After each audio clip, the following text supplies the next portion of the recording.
বাংলাদেশ জাতীয়তাবাদী দলের বিএনপি ভারপ্রাপ্ত চেয়ারম্যান ও আমরা বিএনপি পরিবারের প্রধান পৃষ্ঠপোষক তারেক রহমান ছোট্ট লামিয়ার বাবা আব্দুর রাজ্জাকের চিকিৎসার দায়িত্ব নিয়েছেন।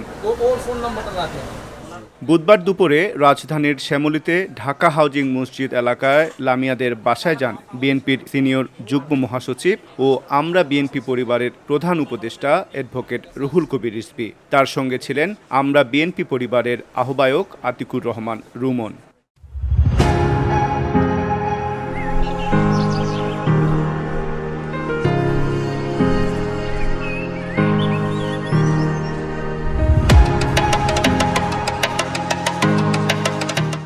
বিএনপির জ্যেষ্ঠ নেতা রুহুল কবির রিজভী কিডনি রোগে আক্রান্ত ভ্যান চালক আব্দুর রাজ্জাকের চিকিৎসার বিষয়ে সার্বিক খোঁজখবর নেন।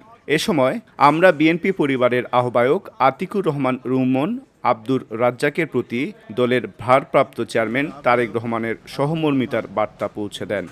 আমাদের ভারপ্রাপ্ত চেয়ারম্যান জনাব তারেক রহমান তিনি তার রাজনীতির প্রধান উদ্দেশ্যই নিয়েছেন যে মানব সেবার মধ্যে দিয়ে রাজনীতির কাজ করা। আজকে আব্দুর রাজ্জাক এই অঞ্চল আদাবর ঢাকা হাউজিংয়ের পাশে এই অঞ্চল এখানে তার বাসা আমরা গিয়েছিলাম, বাসা দেখলাম।